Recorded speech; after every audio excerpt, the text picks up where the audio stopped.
घरचे म्हणले सणासुदीचे दिवस हे घरच्या गोधड्या धुवून घे. मग काय बादली आणि तांब्या घेतला आणि डायरेक्ट नदी गाठली. आणि मला नदीवरती गेल्यावर समजलं आईला आपण गोधड्या आणायचं विसरलो. तर नमस्कार, मी अनिकेत साबळे आणि आजच्या नवीन ब्लॉग मध्ये तुमचं सगळ्यांचं स्वागत. तुम्हाला तर माहिती माझा आधीच पोटावर हात आहे, म्हणून मला पोटाची खळगी भरवण्यासाठी असे लहान मोठे काम करावं लागतात. आणि त्यात बादली घेऊन नदीवरती पोहोचलो तर माझ्या आधी कावळा आला होता. आणि कावळा पण माझ्या हातातली बादली बघून मला म्हणला, भाऊ इथं काय गोधड्या बिदड्या धुवायच्या नाही, नाहीतर माझे इतकं वाईट नाही कोणी सांगितलं नाही म्हणशी. तरी मी डेअरिंग करून म्हणलं मी तर कडला गोधड्या धुतो. पण छापशीर म्हणला तू फक्त गोधड्या धु, मग मी तुला धुतो. आणि त्यात मंदिरात जेवण होतं आणि आमच्या कार्यकर्त्यांकडे वाढायची जबाबदारी होती. आणि मुद्द्याची गोष्ट सांगायची म्हणलं तर पंक्तीत जेवणाऱ्यांपेक्षा वाढणाऱ्यांना जास्त भूक लागली होती.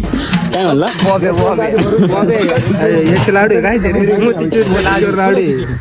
आता एक तास झाला या दोघांचा डोळा फक्त बॉबे आणि लाडू वरती होता. आता मनात म्हणलं इथं फक्त लाडू मोजून ठेवा लागेल, नाही ते दोघ जण लाडू सुद्धा गायब करायला बसले. आणि तुम्हाला तर माहिती आपल्याला संध्याकाळ झाली म्हणजे डायरेक्ट दिवस उगवल्यासारखं होतं. आणि आता तुम्ही पण म्हणत असं नाही हेल्मेट बिलमेट घालून तुम्ही एवढ्या रातचं कुठं तार पडायला चालले. तर मुद्द्याला हात घालायचं म्हणलं तर मी आणि आमची टोळी घेऊन मी चाललो होतो कांतारा पिक्चर पाहिला. आणि तुम्हाला तर माहिती मी एकटा कधी रातचं बोंबलत हिंडत नाही. तर हे पण आमचे असे काही कार्यकर्ते, यांना मी रातचं बोंबलत हिंडायला सुकून ठेवलेलं आहे. सगळे कार्यकर्ते घेऊन मी थिएटरच्या बाहेर पोहोचलो. तेवढ्यात मी एक पाहिला आमचा कार्यकर्ता वायरीने गाडी बांधून ठेवीत होता. आता गाडी चोरीला जावा नाही म्हणून हा कार्यकर्ता एवढी गाडीची काळजी घेतोय. तुम्ही पण विचार करा, लग्न झाल्यानंतर हा कार्यकर्ता हायकोर्टाची किती काळजी घेईल. असं म्हणत सगळ्या टोळीचे कार्यकर्ते घेऊन मी डायरेक्ट थिएटर मध्ये पोहोचलो.